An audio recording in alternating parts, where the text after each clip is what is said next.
네, 오늘은 본문의 말씀을 통하여 이삭의 신앙이란 주제로 말씀을 나누도록 하겠습니다. 여러분, 구약 성경을 보면 하나님을 가리켜 누구의 하나님이라고 그렇게 부르고 있습니까? 대개는 아브라함의 하나님, 이삭의 하나님, 야곱의 하나님이라고 구약에서는 그렇게 말씀합니다. 그리고 우리들은 이들을 누구라고 부르죠? 믿음의 조상들, 믿음의 선진들이라고 그렇게 부릅니다.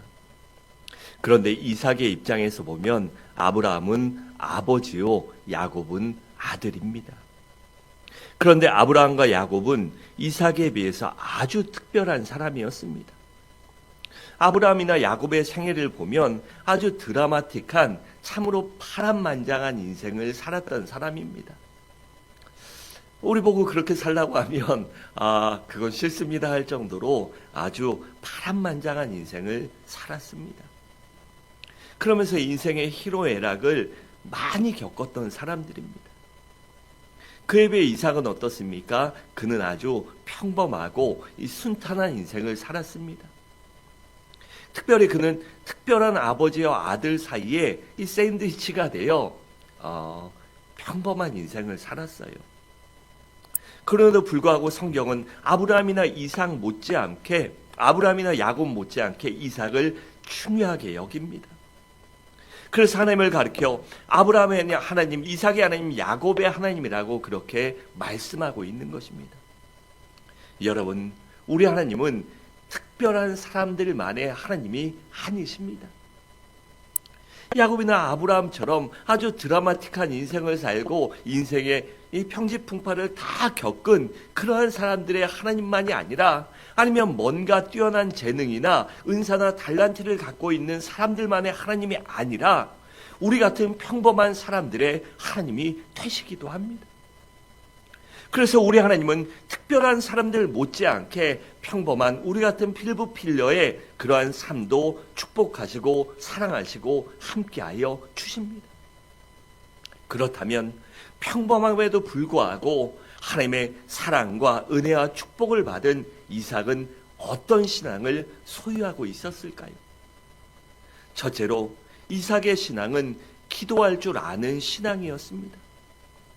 여러분, 본문은 이삭에 대해 한 절만 말씀하지만 우리가 이삭에 대해 제대로 알려면 이 창세기 24장부터 28장 전반부의 말씀을 깊이 있게 봐야 합니다. 특별히 창세기 25장에 보면 어떤 일이 있습니까? 이삭이 40대가 되었을 때 이 리브가와 결혼을 합니다. 그런데 어찌된 영문인지 모르겠지만 결혼하고 40세에 결혼하고 20년이 지나도 자녀가 없는 것입니다. 그러니 얼마나 답답하고 초조했겠습니까? 웬만한 사람들 같으면 일찌감치 포기하고 이 작은 부인을 얻거나 양자를 드리거나 입양을 했을 것입니다. 하지만 이삭과 리브가는 어떤 사람이었습니까? 하나님을 절대적으로 믿었던 사람들입니다.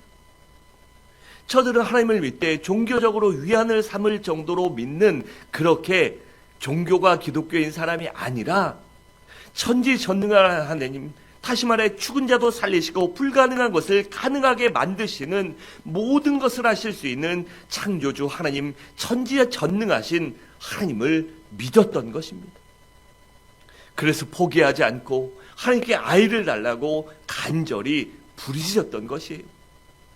그래서 창세기 25장 21절에 이렇게 말씀합니다. 이삭이 그의 아내가 임신하지 못함으로 그를 위하여 여호와께 간구하매 여호와께서 그의 간구를 들으셨으므로 그 아내 리브가가 임신하였더라라고 했습니다.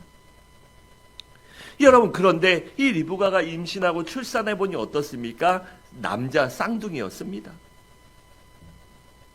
여러분, 우리가 인생을 살다 보면 내 뜻대로 잘 안 될 때도 있고, 내 계획이나 생각대로 안 될 때도 있고, 때로는 내 힘으로 도저히 해결할 수 없을 것 같을 때로 만날 수 있습니다. 그때 우리 그리스도인들은 어떻게 해야 할까요? 불신자들처럼 불평하거나 낙심하거나 포기해서는 안 됩니다. 그런 대신에 하나님을 절대적으로 신뢰하고 믿음으로 부르짖어야 합니다.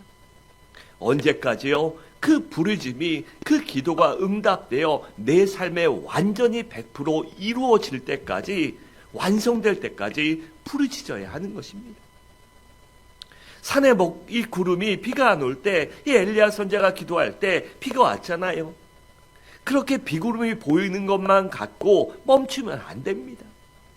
그 비가 흡족히 내려서 그 가뭄을 해결할 때까지, 그때까지 기도해야 하는 것입니다. 그러면 전지전능한 하나님께서 반드시 그 기도대로 응답하여 주실 것입니다. 둘째로, 이삭의 신앙은 순종할 줄 아는 신앙이었습니다. 여러분, 아브라함을 믿음의 조상이라 부른다면 이삭은 누구라 부릅니까? 순종의 조상이라 불러도 과언이 아닙니다. 여러분, 이삭의 생애를 돌아보면 한마디로 순종하는 신앙이었습니다. 그런 이삭은 먼저는 아버지 아브라함에게 절대적으로 순종했습니다. 여러분, 이삭은 부모님 말씀에 순종했습니다. 창세기 22장에 어떤 일이 일어납니까? 하나님이 아브라함에게 이 아들을 데리고 모리아 산에 가서 나에게 제사를 드려라라고 말씀하십니다. 그때 아브라함은 순종해서 아들 이삭을 데리고 모리아 산으로 가요. 그런데 도착하자 하나님이 뭐라고 말씀하십니까? 네 아들 이삭을 나에게 번제물로 바쳐라라고 말씀하십니다. 그때 아브라함은 순종합니다. 그리고 이삭을 데리고 올라갈 때, 아버지, 번제물은 어디 있습니까? 하나님이 준비하셨다. 그 말엔 여러 가지 의미가 있었겠지만 이삭도 뭔가 이상했을 것입니다. 그리고 아버지 아브라함이 이삭을 묻고 제물로 바치려고 할 때, 번제로 바치려고 할 때, 그때 어떡합니까? 이삭은 혈기왕성한 20대 청년이었습니다. 아버지는 어떻습니까? 이삭이 힘으로 못 이기겠습니까? 아니면 이삭이 그때 아버지 아브라함에게 불순종하고 도망치고, 아니면 아버지를 제압한다고 해서 누가 이삭을 불효자라고 욕하겠습니까? 오히려 아브라함을 욕하면 욕했지 이삭을 욕할 사람은 없었을 것입니다. 하지만 이삭은 어떻습니까? 아버지의 말씀에 순종하여 기꺼이 자기 목숨까지도 떼어놓습니다. 그러니까 이삭은 아버지 말씀에, 아버지에게 죽기까지 순종한 것입니다. 마치 우리 주님께서 하나님 아버지 말씀에 죽기까지 순종하시고 그 십자가를 지셨던 것처럼 말입니다. 그래서 이삭은 아버지 아브라함께 여호와 이레의 축복을 받게 된 것입니다. 여러분, 우리 그리스도인들은 이 땅을 살아갈 때 무엇보다도 부모님께 순종할 줄 알아야 합니다. 그것이 바로 이 땅에서 잘되고 강건하고 축복받는 가장 먼저의, 가장 기본의 법입을, 이 비결임을 잊어서는 안 됩니다. 그래서 에베소 6장 1절과 3절에 이렇게 말씀합니다. 자녀들아, 주 안에서 너희 부모에게 순종하라. 이것이 옳으니라. 내 아버지와 어머니를 공경하라. 이것이 약속이 있는 첫 계명이니 이로써 내가 잘되고 땅에서 장수하리라 라고 했습니다. 여러분, 그렇기 때문에 우리가 이 땅에서 잘되기 위해서는 먼저 우리 부모에게, 육신의 부모에게 순종할 줄 알고 부모를 잘 공경해야 하는 것입니다.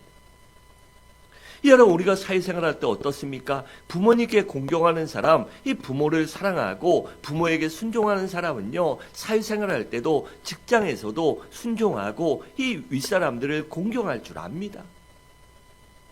바로 그것이, 그렇게 할 때 그것이 직장에서도 인정받는 비결이요, 성공하는 비결이기 때문입니다. 또한 이삭은 무엇보다도 하나님 말씀에 순종했습니다. 여러분, 창세기 26장에 보면 이삭이 살던 지방에 도저히 살 수 없을 정도로 극심한 기근이 임하게 됩니다. 그래서 모든 것이 풍부한 애굽으로 이사하려고 국경 근처인 그랄 지방에까지 이삭이 이르러요. 그런데 그때 하나님께서 나타나셔서 이삭아, 애굽으로 내려가지 말라라고 그렇게 말씀하십니다. 그래서 창세기 26장 2절은 이렇게 말합니다. 여호와께서 이삭에게 나타나 이르시되 애굽으로 내려가지 말고 내가 내게 지시하는 땅에 거주하라 라고 말씀하십니다. 그러니까 기근이 심해서 도저히 살 수 없는 가나안 땅에 그대로 머물라는 것이에요. 여러분, 사람의 생각으로는 참으로 이해하기 힘들고 순종하기 어려운 상황이었습니다. 그래서 이삭도 얼마든지 하나님께 불평할 수 있고 따질 수 있고 거역할 수도 있었습니다. 하지만 이삭은 한마디 대꾸도 하지 않고 불평하지 않고 순종함으로 가나안 땅을 떠나지 않습니다. 그래서 6절은 이렇게 말씀합니다. 이삭이 그랄에 거주하였더니라고 합니다. 여러분, 순종과 믿음은 언제나 정비례합니다. 그리고 순종하는 만큼 우리가 하나님을 믿고 신뢰하는 것입니다. 여러분, 그렇기 때문에 하나님을 그만큼 신뢰하고 믿었기 때문에 이삭은 가나안 땅에 그대로 머물렀던 것입니다. 그러니까 이삭은 하나님을 절대적으로 신뢰했기 때문에 순종할 수 없는 상황에서도 끝까지 순종할 수 있었던 것입니다. 그렇기 때문에 우리 그리스도인들은 내 자신의 이성과 상식대로 순종하려 해서는 안 됩니다. 여러분, 우리의 순종은 어떠해야 합니까? 우리의 인간의 이성이나 상식을 뛰어넘어 하나님의 말씀을 믿고 신뢰하는 것이기 때문에 하나님 말씀에 온전히 100% 순종할 줄 알아야 합니다. 이어 우리가 인생을 살다 보면 하나님이 우리에게 때로는 우리가 이해하지 못할 때도 아니면 우리가 우리의 생각과 다른 것을 말씀하실 때도 있습니다. 그때 우리 그리스도인들은 어떻게 해야 합니까? 그 말씀대로 하나님께서 내게 감동 주신 대로 순종할 줄 알아야 합니다. 그것이 바로 진정한 순종이요, 그럴 때 하나님이 기뻐하시는 순종이 되기 때문입니다. 여러분, 100%의 순종이 아닌 것은 때로는 불순종이 될 수도 있습니다. 그렇기 때문에 우리는 하나님의 말씀을 바르게 알고 바르게 믿어야 하는 것입니다. 그리고 순종하는 사람에게 하나님께서는 반드시 은혜와 축복과 사랑도 베풀어 주십니다. 우리 창세기 26장 12절과 13절을 함께 읽겠습니다. 시작.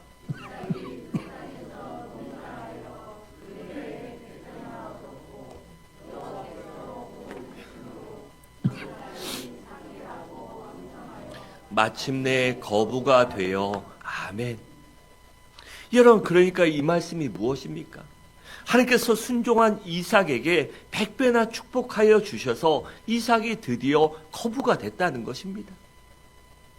여러분, 신약을 보면 씨앗이 옥토에 떨어지면 30배, 60배, 100배의 열매를 맺는다고 기록합니다. 여기 30배는 이 그냥 30배, 우리가 말하는 30배, 60배, 100배 그 축복도 되지만 그것을 구체적으로 따져보면요, 30배는 평년작을 말합니다.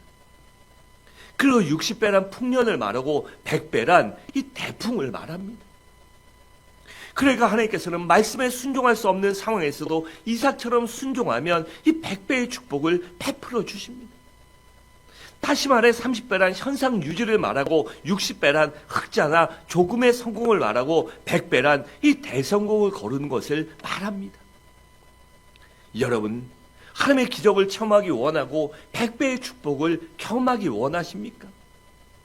그렇다면 하나님을 절대적으로 신뢰하고 온전히 말씀대로 순종하시기 바랍니다. 그럼 반드시 그 약속의 말씀이 우리 삶에, 나의 삶에 이루어질 것입니다. 셋째로, 이삭의 신앙은 하나님의 말씀을 절대적으로 신뢰하는 신앙이었습니다. 여러분, 창세기 26장에 보면 하나님께서 이삭에게 세 가지 약속을 하십니다. 그 첫째가 무엇입니까? 가나안 땅을 주시겠다는 것입니다. 둘째는 무엇입니까? 자손을 하늘의 별처럼 바닷가의 모래알처럼 번성케 하여 주시겠다는 것이에요. 또 셋째는 무엇입니까? 자신과 후손을 통하여 천하 만민이 복을 받게 하시겠다는 것입니다. 여러분, 그런데 이 세 가지 약속은 이삭 때 처음으로 나온 것이 아닙니다. 아버지 아브라함에게도 똑같은 약속을 해 주셨어요. 그런데 이 약속이 아버지 아브라함 때 한 개도 이루어지지 않았습니다. 그리고 이삭 때도 이루어지지 않았습니다. 여러분, 저들은 가나안 땅을 한 평도 차지하지 못했었습니다. 또 자녀는 이삭에게 겨우 둘뿐이었습니다. 하늘의 별과 같으면 이 야곱처럼 최소 12명은 돼야 되잖아요. 10명은 넘고 그래야 뭔가 기미가 보이는데 이 이삭 때는요, 야곱과에서 아들 둘뿐이었습니다. 그리고 자신 때문에 다른 사람이 복을 받은 일도 없었습니다. 그렇다면 이삭이 임종을 앞두고 자녀들에게 뭐라고 말해야 하겠습니까? 얘들아, 하나님의 말씀을 믿지 마라. 믿어야 말짱 도루묵이다. 믿어봤자 아무 소용이 없다. 네 할아버지가 내가 그렇게 열심히 하나님을 믿었건만 한 가지 약속도 이루어지지 않았다. 여러분, 이삭도 이렇게 말해도요, 과언이 아닙니다. 그 삶의 그 거대한 약속이 무엇이 이루어졌습니까? 하나도 이루어지지 않았습니다. 그런데 창세기 28장과 28장 1절과 4절에 보면 이삭은 오히려 야곱에게 이렇게 말합니다. 야곱아, 나는 비록 하나님의 약속이 실현되는 것을 보지 못하고 이렇게 죽게 되지만 하나님 반드시 약속하신 것을 지키실 것이다. 그러니 끝까지 하나님의 약속을 믿고 신뢰하며 믿음으로 살아라. 그 말씀을 붙들고 살아라. 그 말씀을 소망하며 살아라. 그러면 신실하신 하나님께서 하나님의 때가 되면 반드시 이루어 주실 것이다. 그 약속이 내 삶에, 아니 내 자손들의, 우리의 자녀들의 삶 가운데 반드시 이루어질 줄 믿고 살아라. 그 하나님을 바라보며 그 하나님만 의지하며 살아라. 그럼 반드시 하나님이 이루어 주실 것이다. 이렇게 이삭은 야곱에게 권면했습니다. 여러분, 성경에 하나님께서 우리에게 주시는 약속들로 가득 차 있습니다. 그 약속의 말씀을 믿고 내 것으로 삼으면 반드시 때가 되면 하나님께서 이루어 주실 것입니다. 그러므로 우리 모두 하나님의 말씀을 많이 하시기 바랍니다. 그리고 그 하나님의 말씀을 절대적으로 신뢰하며 그 말씀에 절대적으로 순종하시기 바랍니다. 그럼 반드시 그 약속의 말씀이 이루어질 것입니다. 언제요? 하나님의 때가 되면. 그때가 내 때면 좋지만 내 때가 아니라 내 자녀와 자손들 때에도 반드시 이루어 주실 것입니다. 여러분, 우리 부모의 소망이 무엇입니까? 내가 잘 되는 거 좋지요. 내가 중년에까지 잘 돼서 내 자녀와 자손들을 더 잘 키워야 되겠지요. 그런데 시간이 지나며 그 소망이 어떻게 됩니까? 나보다는 내 자녀와 자손들이 더 잘 되는 것 아닙니까? 그렇다면 그 약속의 말씀을 믿고 믿음으로 심고 믿음으로 인내하며 믿음으로 충성하시기 바랍니다. 그럼 반드시 우리에게도 아브라함과 같은, 이삭과 같은, 야곱과 같은 그 믿음이 성취될 것입니다. 넷째로, 이삭의 신앙은 다른 사람과 화목을 도모할 줄 아는 신앙이었습니다. 여러분, 창세기 26장에 보면 이삭이 거부가 되고 이 점점 번성하자 그것을 실기 질투했던 블레 사람들이 이삭에게 떠나라고 합니다. 그래서 이삭은 이스라엘 가고 그 새로운 그 살기 위해서 우물을 찾고 이 샘물을 찾아서 우물을 파고 거기서 이 가축을 먹이며 살지요. 근데 그러자 블레 족속들이 또 찾아와서 그 우물이, 그 땅이 원래 우리 것이다, 내 것이다라고 생떼를 씁니다. 그때 이삭은 어떡합니까? 또 우물을 양보하고 다른 곳으로 이사해서 또 우물을 힘겹게 팝니다. 그런데 이때도 블레셋 족속들이 찾아와서 또 시비를 걸고 우물을 뺏어갑니다. 그러자 이번에도 이삭은 양보하고 아주 더 먼 곳으로 이사해서 우물을 팠더니 이전의 우물들보다 더 많은 물이 나오는 아주 큰 우물을 발견하게 됩니다. 여러분, 이삭은 거부였기 때문에 그 많은 것들을 지키고 목축을 하고 농사를 지으려면 노동력이 필요했고요. 그것을 지킬 만한 사람들도 있었습니다.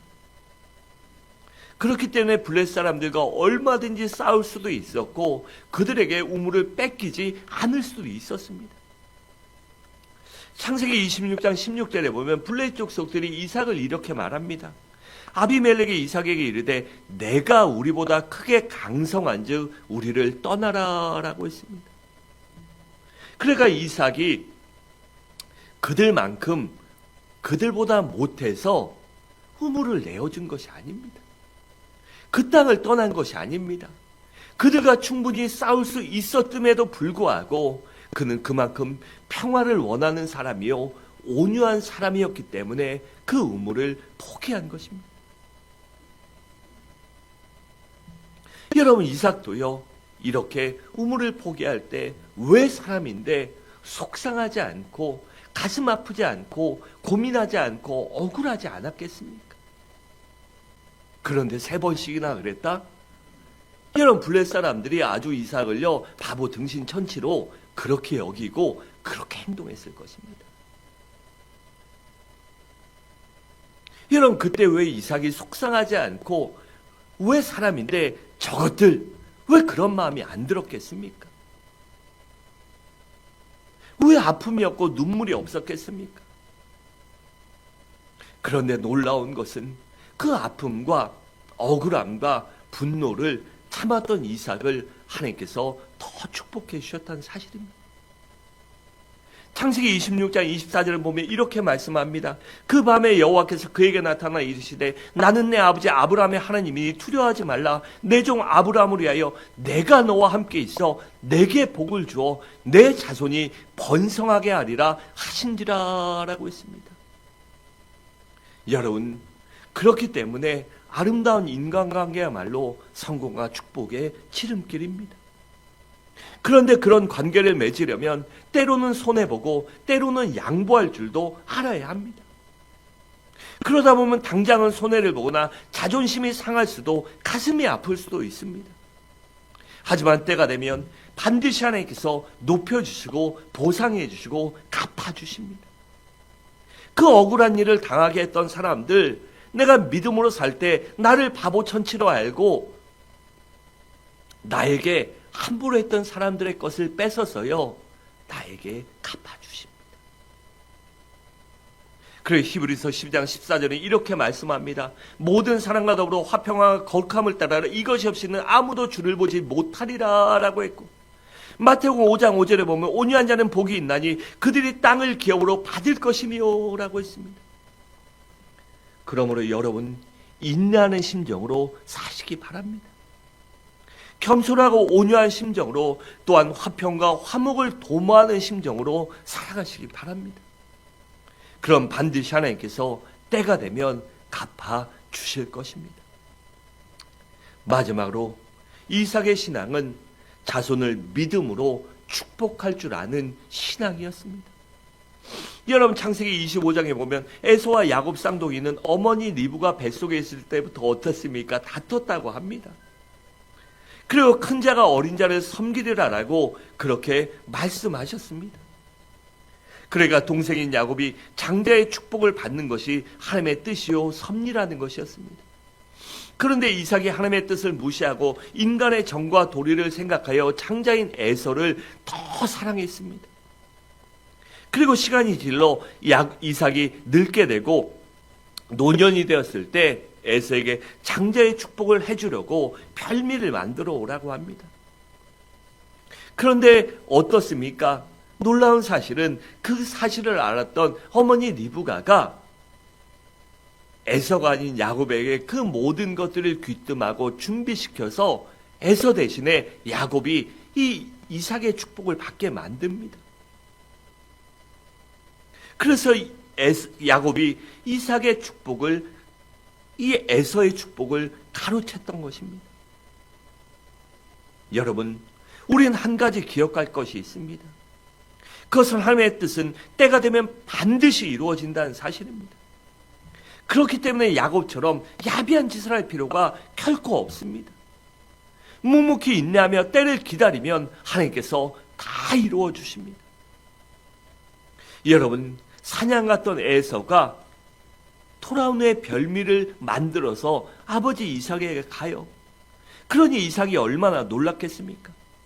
창세기 27장 33절에 이렇게 말합니다. 이삭이 심히 크게 떨며 이르되 그러면 사냥한 고기를 내게 가져온 자가 누구냐? 내가 오기 전에 내가 다 먹고 그리로 해 축복하였은즉 그가 반드시 복을 받을 것이니라 라고 했습니다.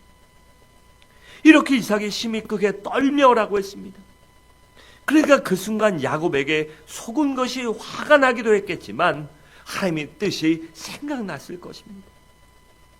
그리고 크게 회개하고 하나님의 뜻대로 순종하기로 결심을 해요. 그래서 히브리서 11장 20절은 이렇게 말씀합니다. 믿음으로 이삭은 장차 있을 일에 대하여 야곱과 에서에게 축복하였으며 라고 했습니다. 그러니까 그리고 그 후에 이삭은 하나님의 뜻을 좇아 다시 한번 야곱을 축복했다는 사실입니다.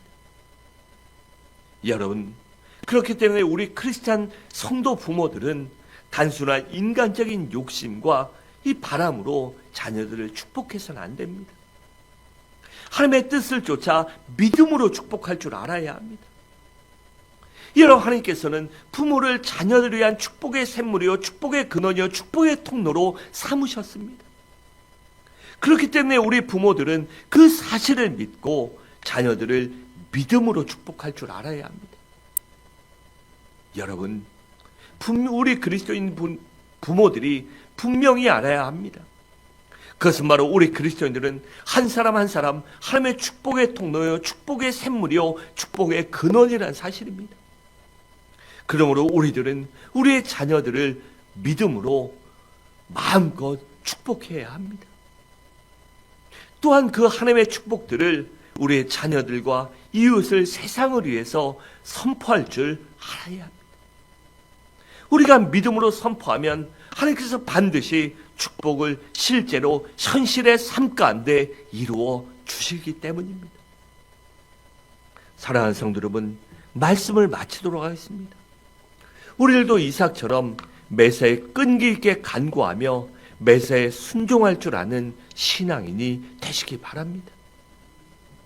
또한 하나님 말씀을 절대적으로 신뢰하는 신앙인이요, 다른 사람과 화목을 도모하고 믿음으로 자손을 축복할 줄 아는 신앙인이 되시기 바랍니다. 그래 이삭과 같은 믿음을 소유함으로 말미암아 이삭과 같은 은혜와 사랑과 축복을 누리는 우리 모든 성도님들 되시기를 주님의 이름으로 간절히 축원합니다.